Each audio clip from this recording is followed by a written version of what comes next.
Unicorns Talk is a weekly podcast where we discuss the ups and downs of the human experience, from personal growth to romantic relationships and everything in between. This show is for life livers, life lovers, and life enhancers. My name is Latrice Sampson Richards, your life enhancement coach, and together we're going to laugh, love, and learn to maneuver all of life's little messes. Let's go.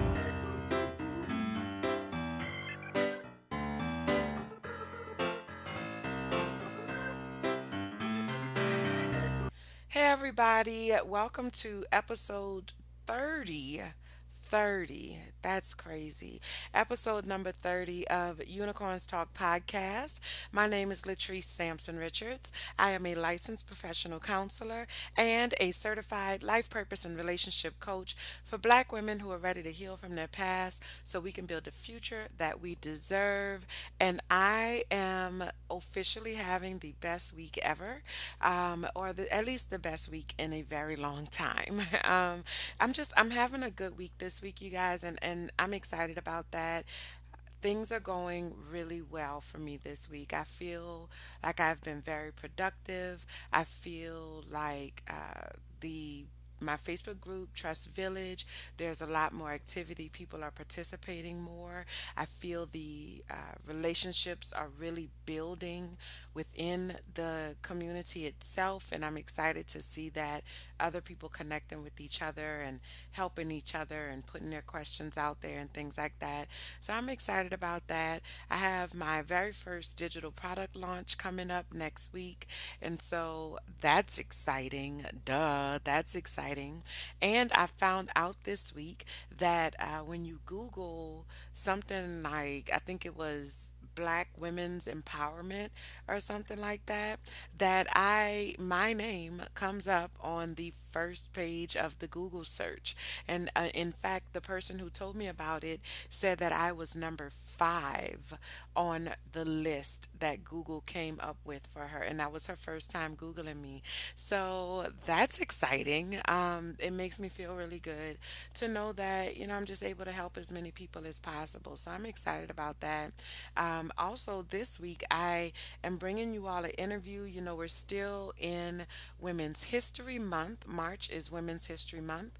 And I told you all that every week this month, I was going to be giving you a interview conversation with a unicorn that I believe deserves to be celebrated. Someone who, I think Black women just by nature of who we are, we deserve to be celebrated because in every area of our lives, we are holding things together. And so I really want to highlight Black women who I love or who I feel connected to in some way, shape, form, or fashion that I just believe need to be celebrated for making a difference in their communities or making a difference in the lives of their loved ones. So today's interview is with Yvette Henry, and I absolutely love Yvette. You're going to love this interview. Yvette is the wife of Glen Beleaf Mel Henry. If you've ever seen or heard of the very successful YouTube show Belief in Melanin, or excuse me, Belief in Fatherhood. I always want to say Belief in Melanin, but it's Belief in Fatherhood. So if you've ever seen that show, this is the wife. You've seen her on that show. And so, but she has her own like thing going on, but that is where was introduced to her, and decided to do more research. And so I'm really excited about that. And then, of course, we have High Five today and just a few announcements at the end of that. And then that's the whole show. That's all I got for you. So let's go ahead and get started. Yvette Henry is a child of God and wife to the creative genius behind the wildly popular YouTube series Belief in Fatherhood. She's a teacher turned stay at home mom of 3 beautiful children, Theophilus, Uriah, and Anaya, also known as the Chocolate Babies. Since February 2016, Yvette has shared her journey of self discovery in a public journal she calls Mrs. Melanin Exposed. As often as life will allow, readers are treated to an inside look at the reality of what it's like to find your place despite all of the labels life places on you. She continues to be an inspiration as she grows in her faith and learns to walk in her purpose. Without further ado, here's my interview with Yvette Henry. Enjoy. I am ridiculously excited about talking to you today. I love your family. I love watching your family. I love reading your blog, everything that you have going on. I mean, I personally am inspired by you and your story and those little chocolate babies of yours. And so, thank you so much for agreeing to talk to me today. No problem. Absolutely. So let's go ahead and start talking about the blog. So you have this well, you don't call it a blog, you call it a personal journal. All right, Hmm. that's what your about me page says. You call it your personal journal. Talk to Hmm. me a little bit about the journey to the journal. Like, how did you come to the conclusion that you wanted to or needed to keep this journal and kind of track your journey? So I guess it was more of an accountability thing where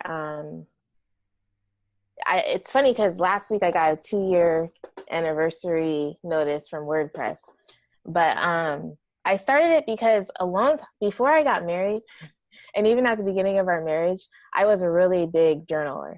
Like I had a journal and I'd write in it and I just journaled all the time. And then it got to a point where I started becoming an adult. I feel like I feel I like like the once we got I like the air quotations yeah, I'm around just kind of like adult. I don't know. But we got married and then it was like everything kind of started to get real. Like I had started to get real life responsibilities, like paying bills and having to go to a job at a certain time and being accountable to that job. And so things like journaling kind of fell to the back burner and I wasn't doing it as much. And I think 2 years ago, I got to the point where I was like, man, that was a really good outlet for me. And then I think it also got to the point where I was like, I can't be the only one dealing with this. And so I felt like if I exposed myself, which is why it's called Mrs. Melanin Exposed, if I exposed myself, my heart, the things that I was dealing with internally, then maybe it definitely does something for me. It's completely selfish, to be honest. Like it helps me a lot to just kind of just get it out.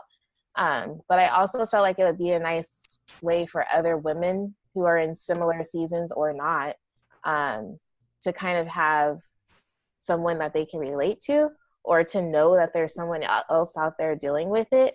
And then to hopefully create a dialogue back and forth, for us to be able to kind of cry on each other's shoulders, pat each other on the back, encourage each other, do whatever needs to happen. But it's definitely something that I use to just kind of get my thoughts out there. And a lot of times my thoughts are not even complete. If you've read my blog, you know that. But it's just a way for me to just be like, ugh, let me get it out. Yeah, And absolutely, absolutely, and I agree with you 100%. You know, this whole series that we do, what I'm interviewing you for now, my interview series on the podcast, is called Conversations with the Unicorn, and it's all about us sharing our stories. So I agree with mm-hmm, everything that you're saying. We have to share our stories with each other, and your mm-hmm, story is so very, very interesting. And I think that there are a lot of lessons that you share. I mean, I read like your piece, one of your more recent pieces, with the whole H&M controversy mm-hmm, and how that really kind of made you have to examine your own thought process, like, you mm-hmm, know, as it relates to your kids, but then also just like about your feelings about the whole thing and the whole situation. And mm-hmm, so for you, I love the name of the podcast, Mrs. Melanin Exposed.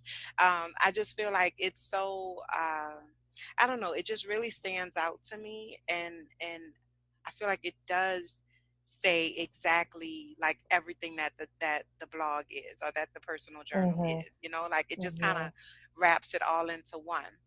For you, is it important that you specifically connect with the Black community through your personal journal, or is it just I'm melanin, like I'm melanated, and so I just want to call it that, or like how much did the culture itself kind of factor into your, I don't want to say just like your naming, but just your whole journey, your process? So to be completely honest, my husband is I guess he is a rapper, but he's not currently like, putting full on albums out there. But when I met him, his name was Beleaf Melanin. He calls himself Beleaf Mel for short. Okay. And so when I started getting on social media when I started dating and then eventually marrying him. And so when I created my Instagram name, it was Mrs. Melanin. And so I kind of wanted my Instagram and my blog to kind of merge. So it just became me, Mrs. Melanin Exposed. So it wasn't necessarily intentional on reaching the Black community per se, but I feel like it's funny because this is something that I've been dealing with. You'll probably see a blog post coming out soon. I'm trying to get to 100 subscribers. Hopefully by the time this gets out, I will be. Yeah. But my next post that I'm going to be talking about is, well, actually, that's not true. The next one's different. But anyways, a post is coming out about like influence. And I've never wanted to be someone who like people look at as an example. But I feel like it's become a part of me. Like from a young girl, I grew up in a Black Baptist church, and I was a daughter of a preacher and the choir director and the Sunday school teacher and whatever. And so, and I have two brothers, and we all are totally different. But I was always the one that was kind of the one that, in quotes, had it all together, and I really don't. But it appeared that way, and so people started putting me on a pedestal, and it was always like other parents like, why can't you be more like Yvette? Or it was just like this whole comparison thing. And so when I got married and we left that church, I was really relieved because I was like, no one knows me, no one expects anything of me. And so I won't like, I'll just be me. Like I'll just have fun and be me and stay under the radar or whatever. And my life has never been such that I can stay under the radar. I married Glen Henry, and he is not someone that can hide in the shadows. Yeah. Yeah. And I think I've come to the realization that I'm not necessarily someone that can hide in the shadows, even though I really do try to. But I'm realizing that even when I'm trying to be like hide or just be kind of in the background or whatever, people are still seeing me. And Why do you think that is? Why do you think that is, that you just kind of come to the front even when you're trying to hide in the back? I have no clue. I really don't know. I don't know. I guess, and I don't think this is anything I don't say this boastfully, but I think maybe I'm just a natural leader. And there is no escaping that. And I guess I just need to embrace it more. I'm still working it out. Obviously, I'm talking it out right now. But yeah, so I guess I think the original question was what was my target audience? Or I forgot what your question was. Yeah, well, I originally had asked about how much, the culture or the Okay, yeah. idea for the culture kind of played into your naming, Mm-hmm. but this is a fluid conversation. So this conversation Yeah. gonna go wherever the conversation goes. And I think I identify a lot with you, like in saying you've always kind of tried to fall to the back, but like I never wanted to be in the spotlight, but I keep getting pushed up to the front. And, I believe that we're all on a shared journey, right? Like this is Mm-hmm. a shared journey. I just think that we're in different places in our journey, but we're Mm-hmm. on this journey together, like all of us. We're on this journey together. And I remember so distinctly being where you are, right? Like right now, and I remember what that felt like. Like I never wanted to be in the forefront. I never wanted to be like that person that people look to, but everybody just always did, like somehow I always found myself running something. I always found myself up front. I always found myself in the Yeah. spotlight. And then, you have all this self-doubt and all these Yeah. other things that kind of play into it. And I think, it took me a while, but eventually I did learn that it's easier to just embrace it, right? Because then I can control it. I'm a Leo, and control is a thing for me. Let me tell you, like, control is very important for me. And so I'm excited for you as you move along your journey and figuring out like what that looks like for you, in your Hmm. life. What does it look like to be in the forefront? What does it look like to kind of take over your journey and participate in your journey? And I think that's why I love reading your personal journal so much, because I feel like we get to see it unfold, like Hmm. we get to Yeah. see it kind of, we see you kind of blossom over time. And I love a good story. I'm a counselor, so I listen to stories for a living. Hmm. So Yeah. I enjoy seeing that, and I get so excited for you. How much of your journey do you, like, as you go about your journey and you're learning more about yourself, how do you think that impacts you as a parent and as a wife? I was just while I was listening to you talk about like whatever, I was thinking the Mrs. Melanin Exposed, it's for me, but it's also for my children as well. Especially like there's just something that happens when you have a daughter. Like I don't know what it is, and I hope I don't get emotional, but there's just something that happens as a woman having a daughter. Like I love my boys, but having a daughter, um I'm just more aware, and I'm more desirous of like walking with confidence and embracing who I am as a Black woman. And so like things like when my daughter was born, I was like, I'm going natural. I'm going to embrace my hair. I'm going to like, I'm not going to straighten it anymore. I haven't had a perm for years, but I'm not going to straighten it anymore. I'm just going to wear my fro, like whatever. I'm going to do what I got to do because I want her to know that she doesn't have to alter herself in order to be beautiful. And so I think, I don't know, I just have this overwhelming desire to be true to who I am and who God has created me to be. And so right now I feel like I'm super like, I'm really struggling to kind of discover who exactly I am. I knew after she was born I wanted to become a stay-at-home mom. And now that I'm in the role and I'm dealing with the day-to-day of it all, I'm like, dang, it would be so much easier to go to work Yeah. and have that be an excuse as to why I'm failing in so many different areas as a mom and a housewife or whatever.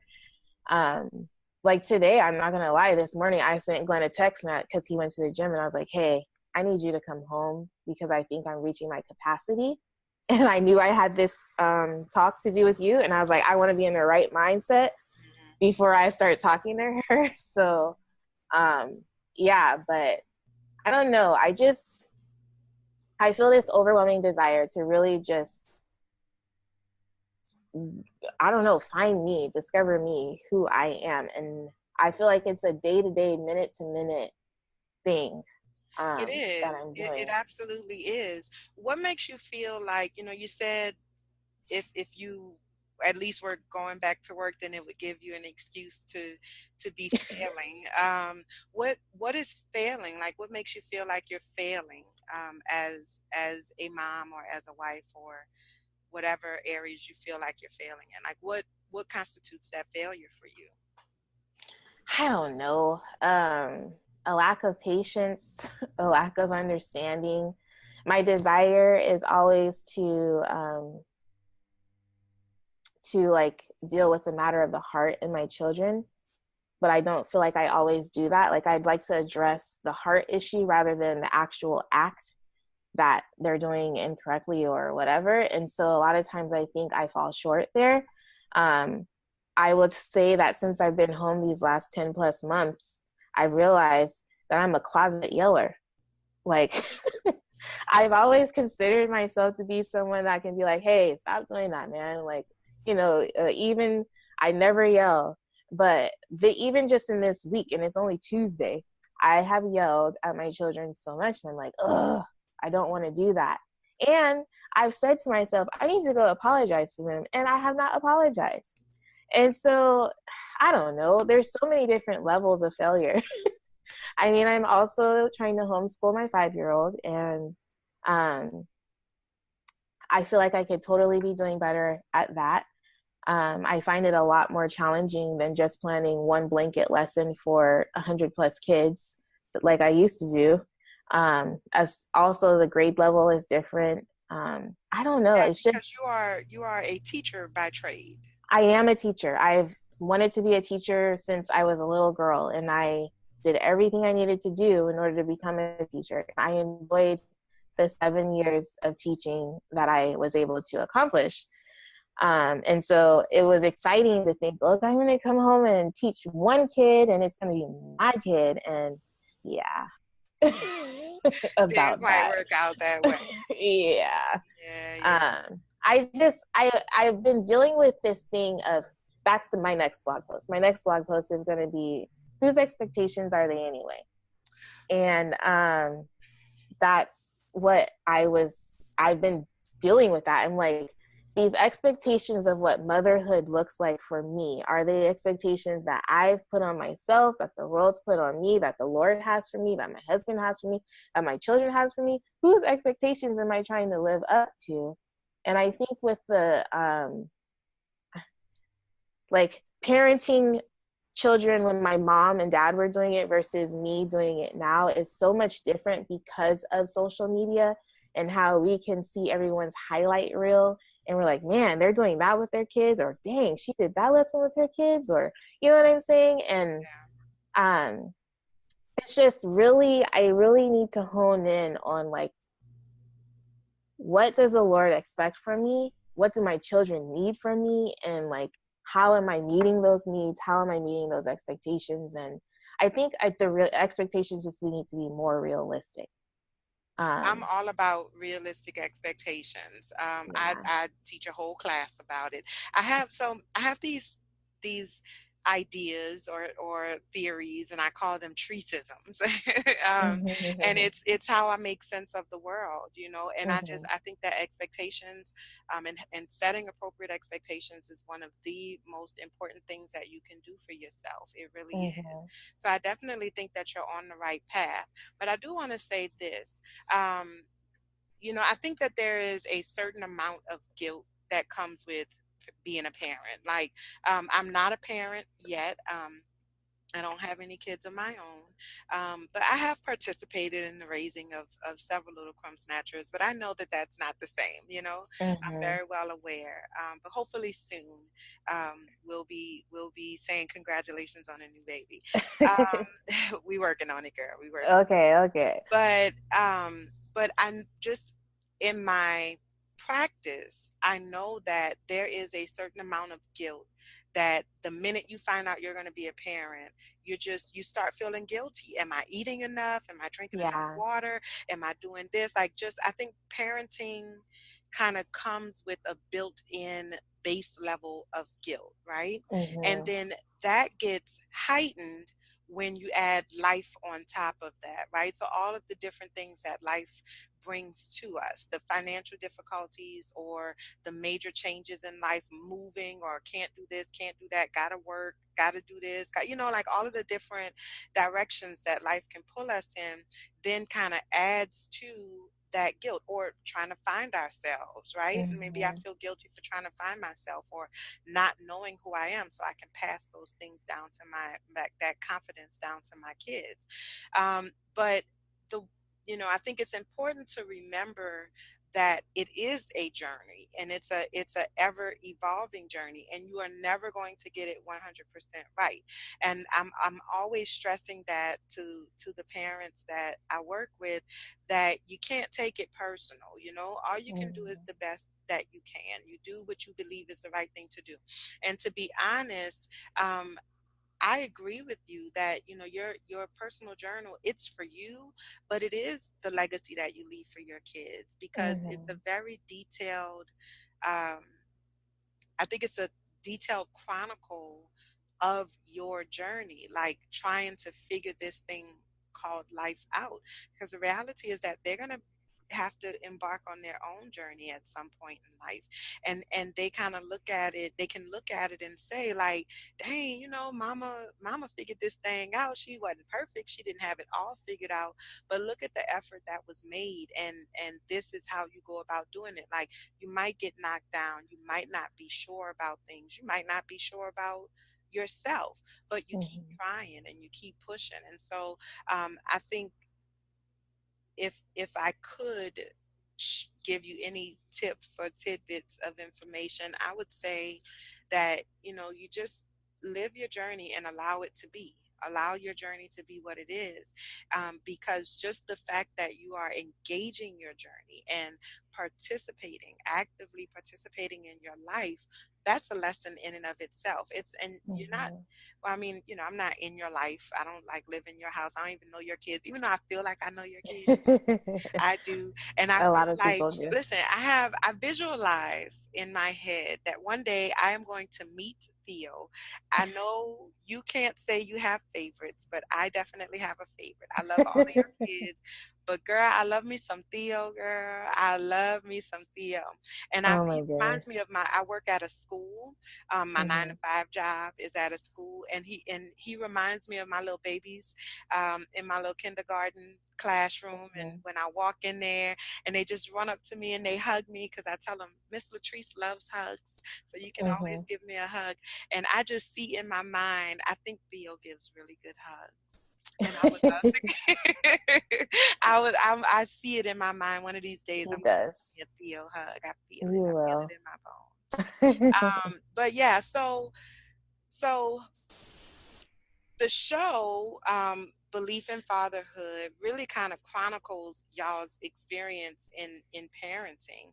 And it Mm-hmm. is an amazing, amazing show. I also have a blog, the Black Unicorn Project, and I share y'all's videos, on my Facebook page all the time. Thank And you. anytime I'm talking to people and they looking for Black family content, I'm like, have you heard of Belief in Fatherhood? It's a Thank really you good so show. much. I love it. How did that show come about? Like, how did y'all even embark on that? And what is your role in making that happen, or like what is the role that you play in the show itself? Okay, so um wow, is it almost 3 years ago now? It'll be 3 years. Well, the anniversary of Belief in Fatherhood will be 3 years this October, I think. Wow. But Glenn has been okay. So a couple of years ago, Glenn would come home from work, and I'd be like, "Hey, babe, how was your day?" It was right before Uriah was born. So yeah, Uriah is about to be. Glenn's been home all of Uriah's life. So Uriah is about to be 4. Oh my I can gosh. see. Wait, I saw the realization of that kind of Yeah. sweep over you just now. You were, Yeah. I think you freaked out a little bit. Yeah. In June, he's going to be 4. Oh my gosh. So Glenn has been self-employed for 4 years. But what happened was 4 years ago plus, um, Glenn would be coming home from work. He was working a job that he just didn't like. And so um, we realized that if he kept working that job when Uriah was born and we had to put Uriah and Theo in daycare, then his income would have been majority gone to childcare. And so it was my suggestion. And it was kind of like, I think it kind of caught Glenn off guard, but I was like, hey, what if you stay home with the kids? Like, what if you do that? And I think it took him a while to kind of come around to that idea, but he eventually came around to that idea and he's like, yeah, I can do that. And I think his intention was to focus on music. But while he was home, he realized that there was a lot of good stuff happening surrounding fatherhood. And he wanted to paint Black fatherhood in a positive light by showing the truth of what parenthood looks like, as well as the realities of what it just means to be a parent. And so he decided that he was going to start recording his day-to-day thing and create a vlog out of it. And to be completely honest with you, if you go back to the very beginning of Beleaf in Fatherhood, you don't see much of me. And a lot of that is because I was working. And a lot of that is because I avoided the camera. I wasn't very comfortable with the idea of my children being out there like that. I wasn't comfortable with the idea of America being in my home. Not even America. People are messaging us from everywhere. But it was just kind of weird for me. So it took me a while to get on board of it. But I was always willing to hold the camera up or do whatever he needed. And so it wasn't until I started seeing the impact that he was having on the people who are watching that I became what I like to call a beliefer. Oh my God, I love that. I love that. That is, yes, I tried to start a total hashtag. believer. I am Yes. a total believer. Thank Yes. you. Okay. I'm sorry. Go ahead. And so I was just seeing the comments that he was having from everyone, from moms, from single moms saying, dude, you give me hope that there are good men out there, from fathers who are like, man, you're such an encouragement and a good example, from children who are like, man, I just can't wait to be a dad one day or whatever. And then people would be messaging me and saying all kinds of positive things. And I was like, man, this is really great. Like, I didn't know there was this need for people to see healthy families. Like, we're totally imperfect. We are not a perfect. It really bothers me. And I'll probably be writing a blog on this too.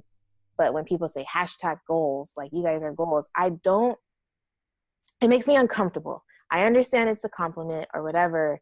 And I don't know, but I feel like we're just doing the best we can with what the Lord has given us. And we still have areas of growth that we need to meet, but we are literally like, we're in alignment to the same vision. And so I think that's what makes us so workable. The fact that we work is that we know that this takes work and we're willing to put in the work, and there is no out. There is no out. There will never ever be an out unless the Lord takes one of our lives. Yeah. We are in this for the long haul, and we're willing to do whatever it takes. And so I guess people enjoy seeing that. Like, I don't know if we portray that at all, like, good enough in our videos, but like, we are in this. We're going to figure out parenthood together. We're going to figure out marriage together, because honestly, our marriage is most important to us, because one day these children are going to be out on their own. So we're going to be looking at each other like, hey, yeah, how you doing? Hi, stranger. Nice to meet you. So yeah. So like, I guess getting all the positive feedback and reading through the comments. I don't even read the comments as much anymore, but I was reading the comments before, and it's just obvious to me that people need to see healthy relationships, and we're believers. And so I want to be able to be a light for the Lord. And so as his territory has been enlarged, I am like, dude, I'm in this. Like, I totally want people to, like, because while marriage is something that is, it takes a lot of work, it is something to look forward to. And I feel like in this day and time, I don't know if people are looking forward to it as much as they used to. And so if I can come alongside him and make it look, or not, it's not that we're making it look, it's that it is. Like, that's one thing. I'll tell you this. My role in Beleaf in Fatherhood is to keep it real, because I never want anyone, that's what I told Glen. I was like, I never want us to be living a facade. If we're going to do this, it's going to be real. And the minute that it becomes unauthentic, we stop. We're not doing it anymore. We're not putting our lives out there for people to believe that we're living this life that we're not really living. And so I think the fact that we've been able to remain true to ourselves and genuine in what we put out has really allowed me to kind of come on board. And plus, I'm home now. Right. So it's inevitable that I am going to be more in the videos. And so I've always been a sounding board for Glen when he's putting out content. Um, we've always made joint efforts in maintaining our livelihood and our home and raising these kids. And now that we have, Frank the puppet is kind of right here, so I'm looking over here. Now that we have Frank the puppet, we're trying to gear that to be more of an educational kids channel that we have going on. And so a lot of the times when Glen's holding the puppet, I'm video recording, making sure he's in focus, making sure his head's not showing in the shot. And, so I've come alongside him to help record, to help give him like pieces of advice about, what should this episode be about? Or sometimes, I'm not going to lie, sometimes I'll be like, hey, babe, we should go do this. This will be great content. And so, because a lot of times he won't be willing to do something because he's like, I don't want to go apple picking. But if I'd be like, hey, babe, this might be good content, he'll be like, okay, let's go, type of thing. So sometimes some of the activities we do in the videos is me kind of being like, hey, babe, this is good content or whatever. And to be honest with you, like behind the scenes, the administrative part of Beleaf in Fatherhood, I'm still trying to figure out my place there. I know that my husband needs so much help, but like I said, I just became a stay-at-home mom, so now I'm trying to figure out what does this version of Yvette look like.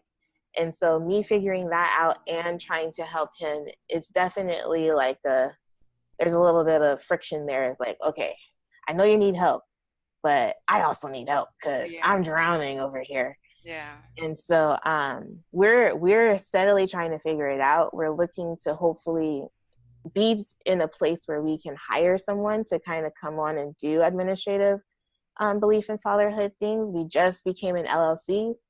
So congratulations. Thank you. So we're making steps. It's definitely, we have now adopted Beleaf in Fatherhood as our Beleaf in Fatherhood is how we live and breathe. Yeah. And praise the Lord for that. Praise the Lord for that. Because when he started this almost 3 years ago, I was like, why? What is the point? And I never saw us being able to live off of it. And so it's such a blessing to be able to be a blessing for all the viewers, as well as to be able to do this and live off of it. And I just continue to see the Lord enlarging his territory. And as long as I'm seeing the fruit from it, the edifying fruit from it, then I'm just like, you know what, let's do this.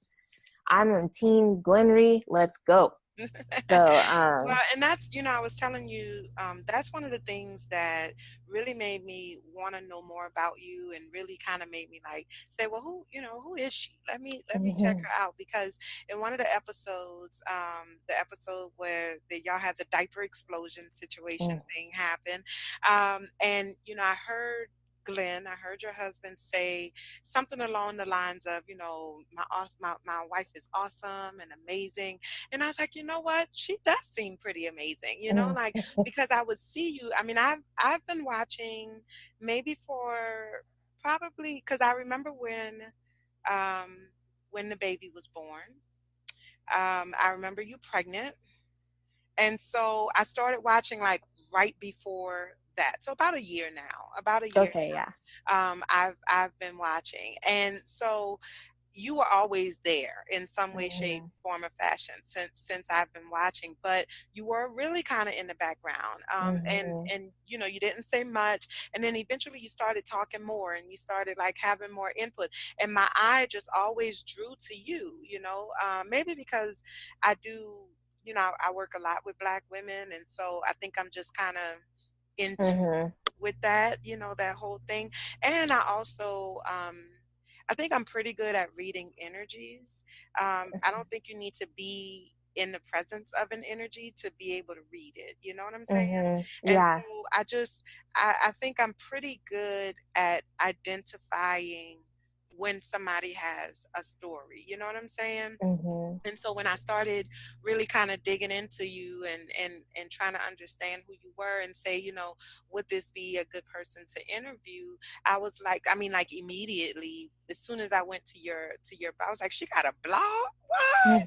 As soon as I went to the blog, I was like, okay, this is exactly the kind of person that, fits right into my wheelhouse. And, I do want to talk more about what y'all have coming up, like Frank the Puppet. And I know y'all have a new children's book, and Mm-hmm. things like that, which is so cute.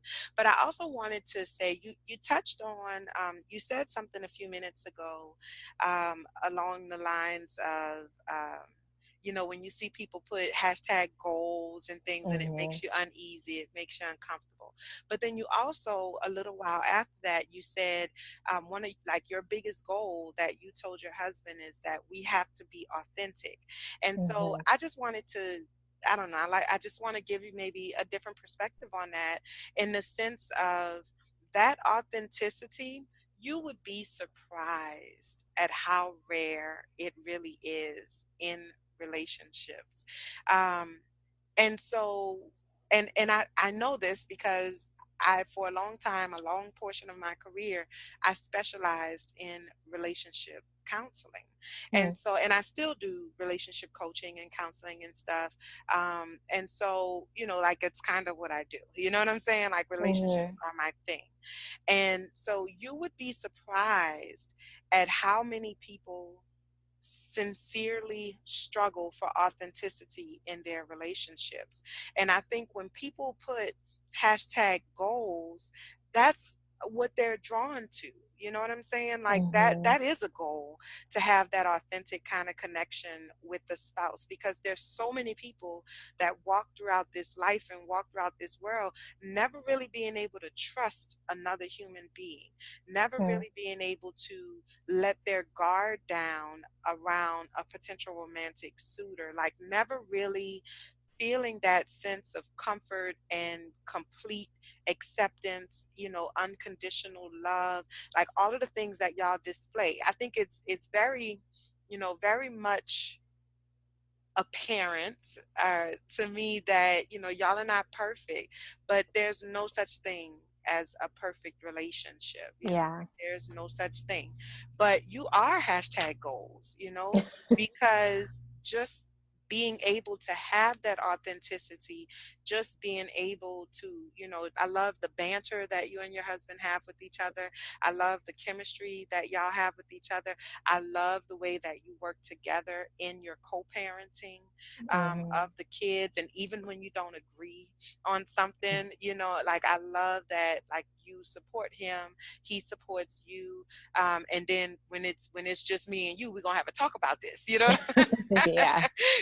but Yeah. so y'all's relationship is hashtag goals, because the little things that you take for granted, because those are just that's how your relationship is, that's just Mm-hmm. what your relationship is. There are people that are being fed by that, and like you said, the people are saying, man, you give me hope, because they've never had Mm-hmm. relationships like that. They've never had a relationship where they could say, you're getting on my nerves, I need you to go sit down. Like, they've Mm-hmm. never been in that kind of situation. So, I think it kind of goes back to what you were saying before. Walk into that, acknowledge Mm-hmm. that that is the relationship you have, and that it's a healthy relationship, and it is something that is worthy of other people striving toward. Thank Yeah. you. So let's talk about, this, what y'all have coming up. So first of all, Frank the Puppet, OMG, he is ridiculously cute. When y'all first started introducing, Frank the Puppet, y'all were like prepping us, right, for, Mm-hmm. Yeah. for Frank the Puppet. And I was like, okay, is it a real puppet, or like what's what's happening with this? And then when Yeah. I saw Frank the Puppet, I was like, this is genius. Like, I Yeah. love the direction that, I just love the direction that y'all are taking. I love the direction that everything is going in.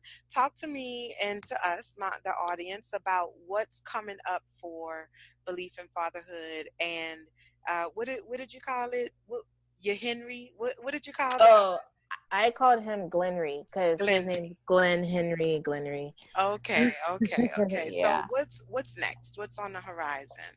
So we've launched our second channel, Frank Puppet, and we're trying to create that as like a kids channel because we realize that one day our kids are going to get older And so people aren't going to necessarily be as engaged as they currently are. And so Frank Puppet, we're hoping, is a channel that will kind of keep going. We kind of want it to be the Black version of Sesame Street. I don't know. I can My husband, totally see that. yeah, I my mean, husband, I can see it. I can see it. yeah, Yeah. yeah. My husband, it has always been a big like Sesame Street Muppets fan, and so I don't know if you guys know how Frank was established, but he was established through a Snapchat filter that eventually went away. So um, Glen, like people were like, "When's Frank coming back?" Because Glen adopted like a character on Snapchat called Frank, and so that's where Frank the Puppet came from. And so people were like, "Where is he at? Where is he at?" And if you go watch some of the episodes behind the snaps, you'll see Frank. So Glenn eventually just took a snapshot of that person, gave it to the guy who created the puppet, and this is how we got Frank the Puppet. So it's pretty cool and exciting, but we're hoping that'll just take off and grow immensely. And then we have our first children's book that we wrote, or that I can't say we, but Glenn. Yeah. If you watch this show, it's Glenn often sings a song called "Hey Buddies, It's Bedtime Now" type thing. And so the first book was called "It's Bedtime Now," and it kind of highlights some of the real life shenanigans of our children in the book when they're supposed to be sleeping. And so we're hoping to start a Chocolate Babies kids book line, if that makes sense. So It like does. It this does. one's called The Chocolate Babies and It's Bedtime Now. The next one will be called The Chocolate Babies in I don't know what. But we're super excited about these things. We're really just trying to further brand ourselves, and just kind of make Beleaf in Fatherhood a staple at large. And so, yeah, there's lots to come. Maybe conferences. We'd love to travel around the world. Glenn, his desire is to be a speaker. And so we're hoping to be able to travel around the US, around the world, really, and just kind of promote positivity and whatever. I don't know. Yeah, well, your kid was already in a freaking Gap ad, Yeah. so No, it was the Apple. it was Apple. Yeah, it was Okay, Apple. so Yeah. like, yeah, so like his face was like, Yeah. yeah, everywhere. Yeah. So I see great big things happening for y'all, and I'm excited for y'all and for everything that's coming. What's next for Mrs. Melanin Exposed? What's on the horizon for that? The only time will tell. Glenn, he sees so much in me and I see so much in him, but lately he's really been trying to pull me out. And to be honest with you, I have no clue what I'm doing. I have no clue. I enjoy writing. And so I'd love to like just write more. I'd love to even take classes on writing or whatever. I've even thought about starting a podcast myself. Glenn would like me to do my own videos. Who knows what will come? But honestly, my heart is to encourage other women. And so however I can do that in whatever avenue that I see that I can do that, then I totally will embrace it. But right now, I think I'm just going to stick with the blog. I don't know that I am trying to grow it. I do want more people to follow it. And so I guess that's something. But yeah, I'd love to see my blog grow and I don't know, just continue supporting the Henry household, making sure we stay afloat. But for right now, I'm just trying to just hear from the Lord as far as the direction he wants me to go. That's where we are right now. Okay, okay. In the meantime, stay tuned on Mrs. Melanin Exposed. Yes, yes. So go ahead and give everybody information on how they can get in touch with you, how they can catch the show, where they can find the book and Frank the Puppet. Let everybody know. Okay, so you can see us weekly on Beleaf in Fatherhood. It's a YouTube channel on YouTube, a channel on YouTube. So just youtube.com/backslash Beleaf in Fatherhood TV. And Beleaf is spelled Beleaf. We don't like the word lie being in it. And so that is the channel on YouTube. And then you can find me on Instagram. I do a lot of Insta stories. And and I post often. I think people like my account because of the chocolate babies, but I'm Mrs. Melanin, MRSMELANIN. I'm always there. I keep Facebook personal, and I don't really do Snapchat, but I am on Snapchat too, but I don't ever post there. Instagram is my outlet. And then my blog is on WordPress, and it's called Mrs. Melanin Exposed. So you can check me out there. And I'll put links to everything down in the Wonderful. description. And I just want to say again, well, not again, but just to kind of reiterate and bookend everything else that I've said today. I follow your Instagram because of you.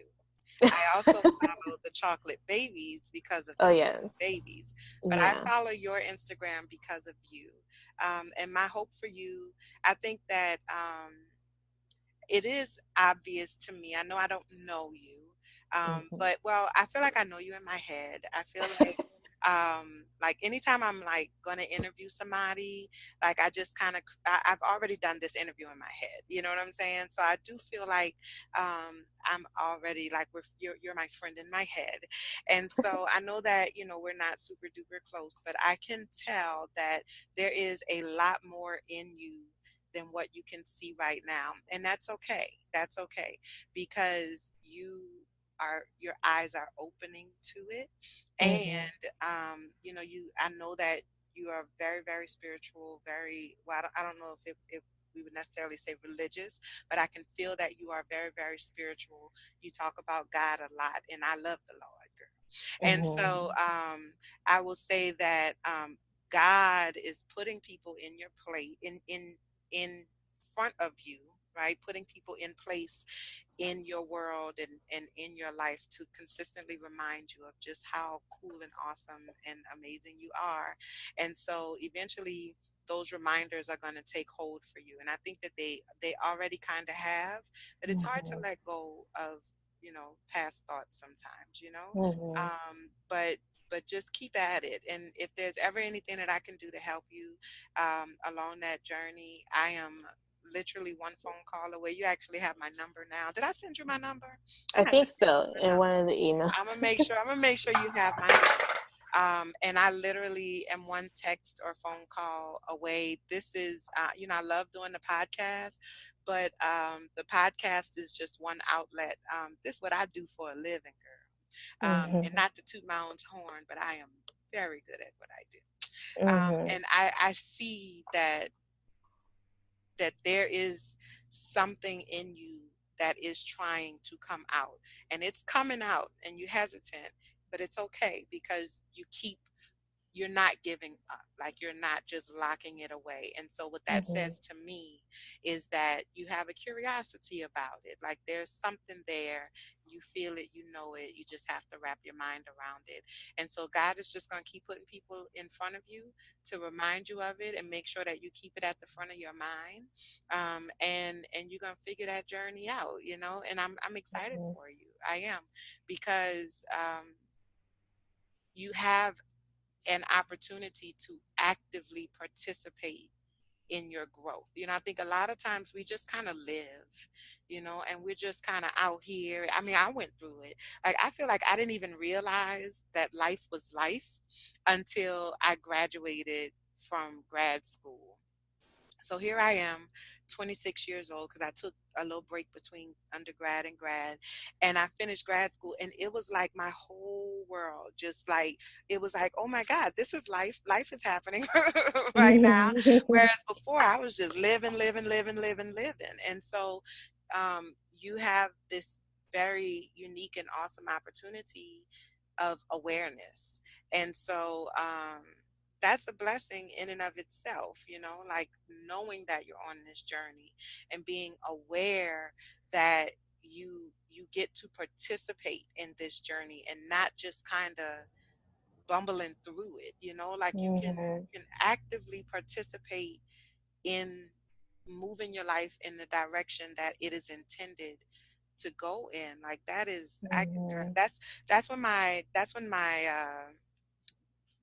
counseling nerd comes out.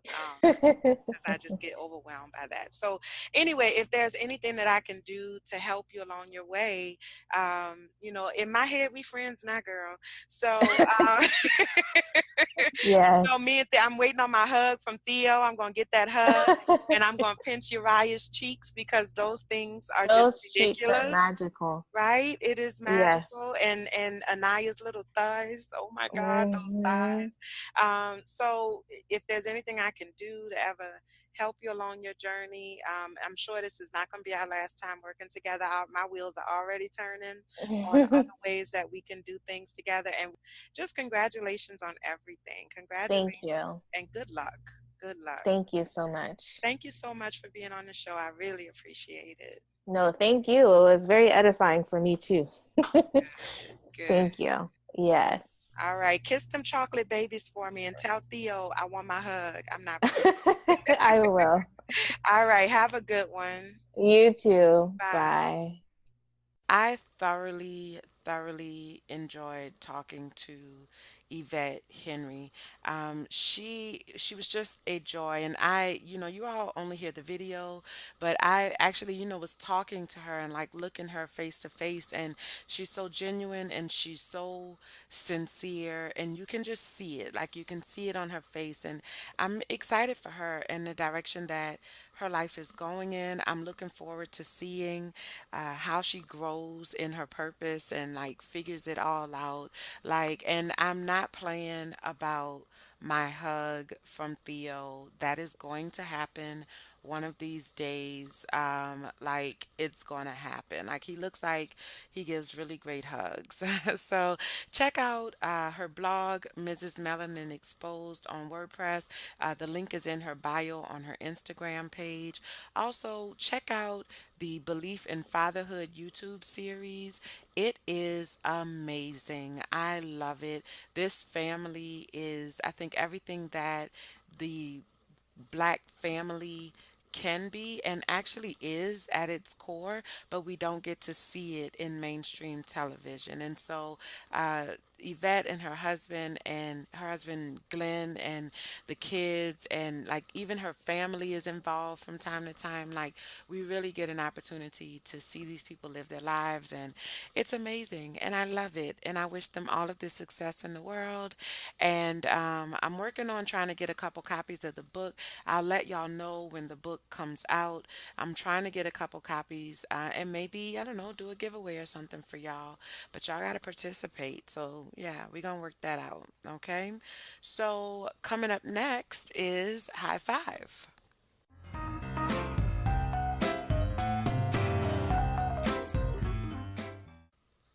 Today we have two high fives going on, okay?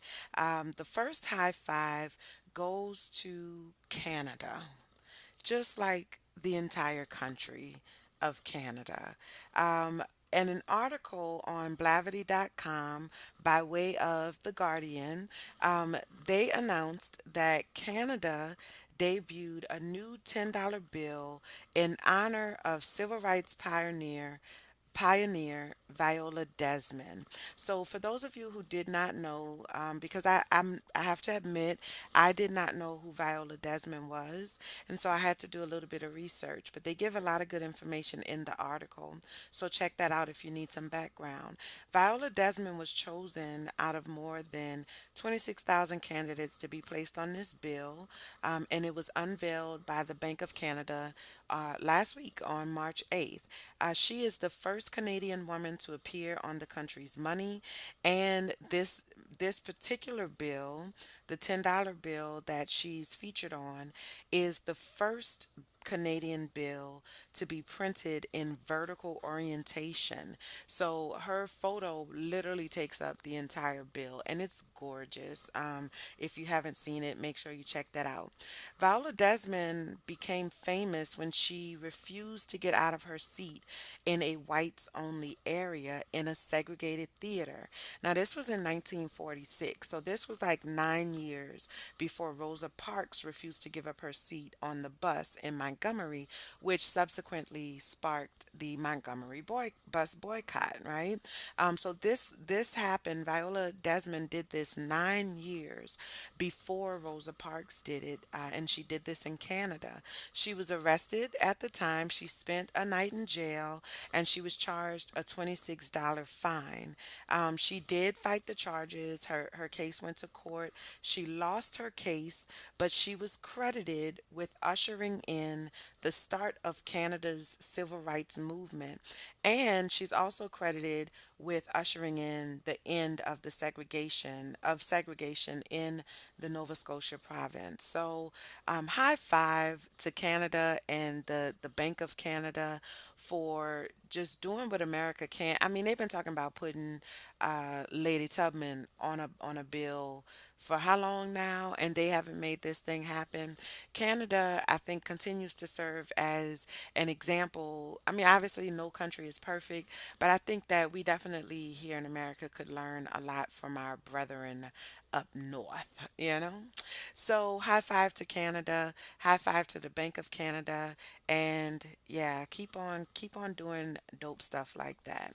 The second high five for today goes to National Geographic. So, also another article that I read on Blavity.com.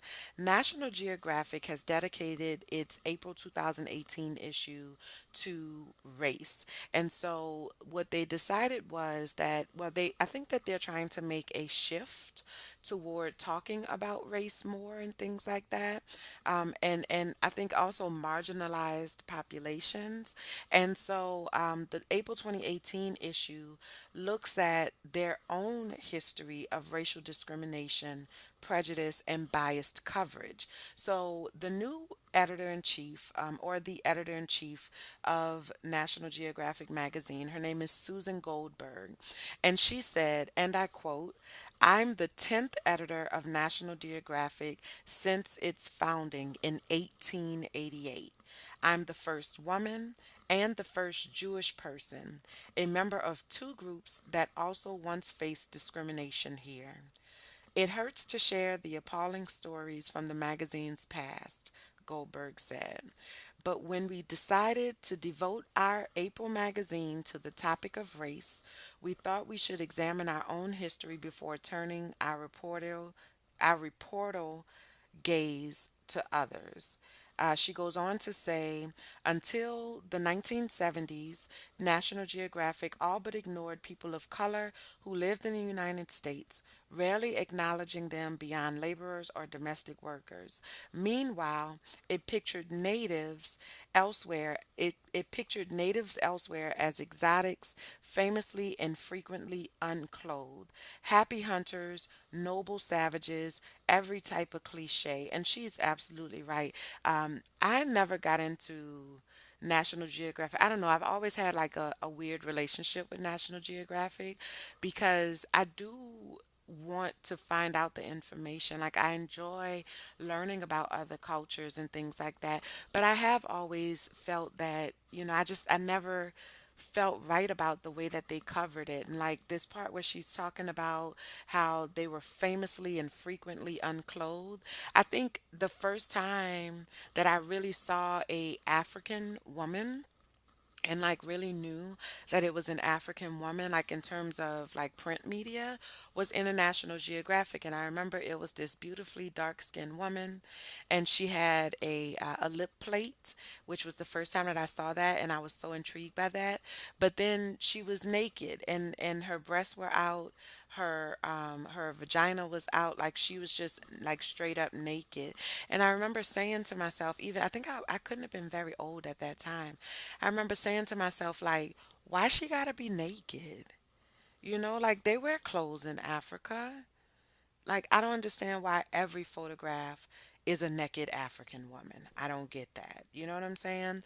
So I'm glad that the National Geographic is really looking internally at, like, in the sense of, in an effort to start the discussion about race, or to further the discussion about race. I'm glad that they are looking into their own closet, as it were, and really kind of identifying where they went wrong and areas that they could have made some improvements in. And so, high five to National Geographic for taking a look. They hired a historian.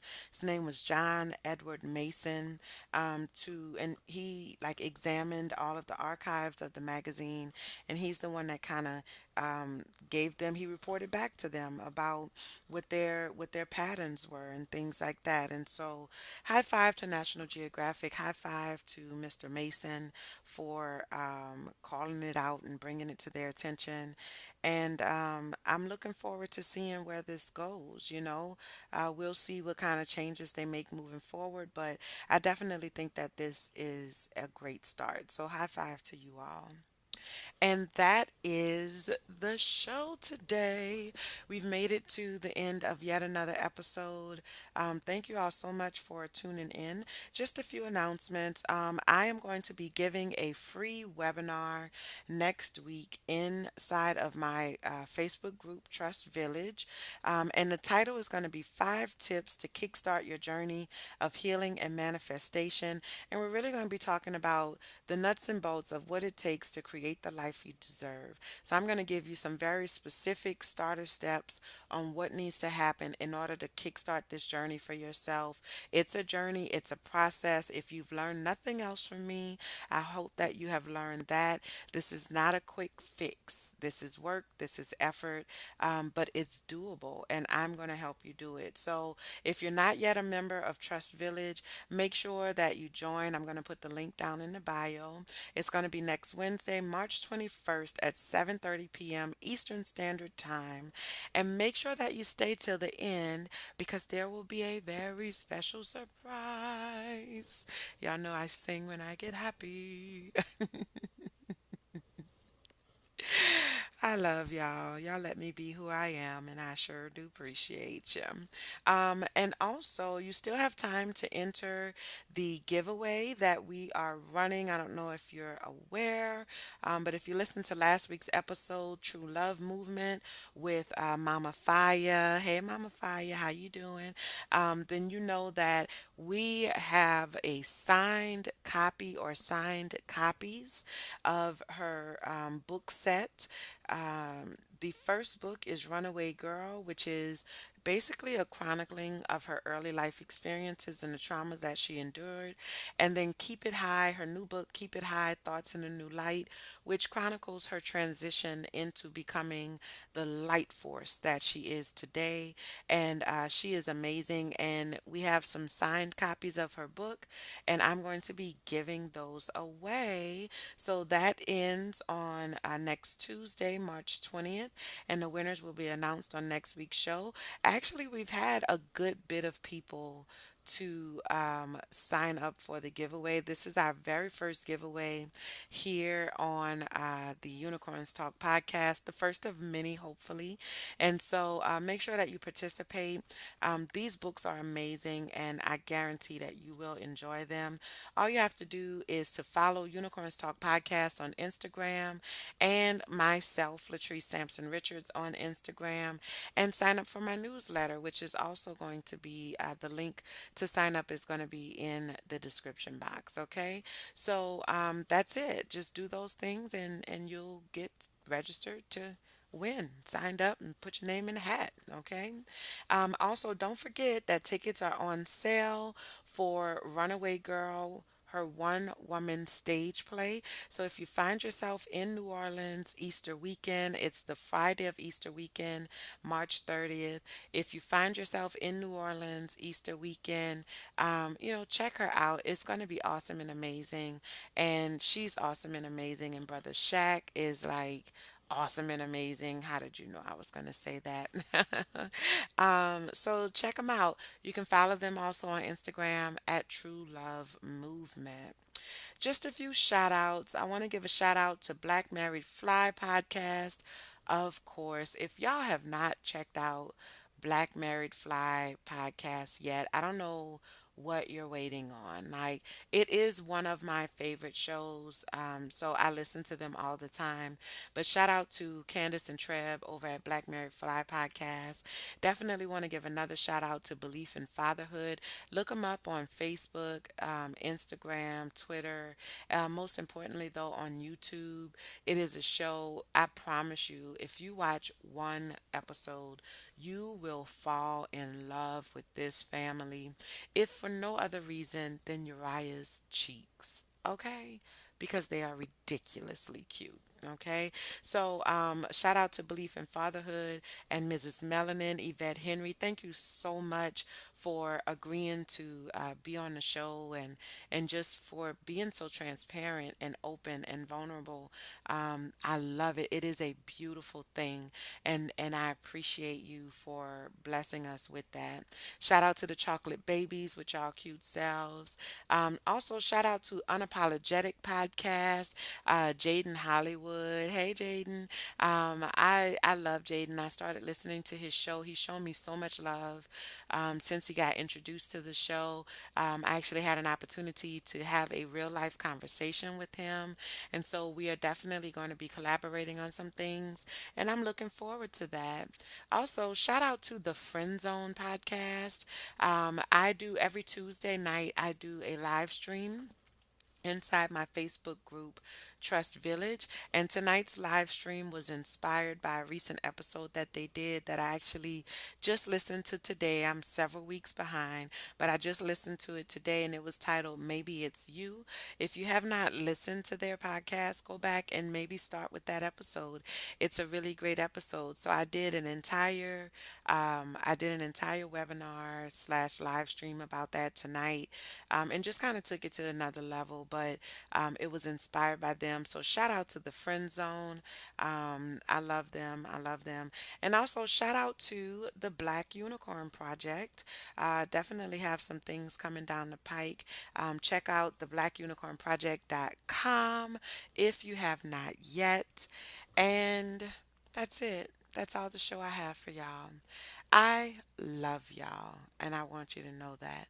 And I appreciate y'all. And until next time, y'all, be well. Bye.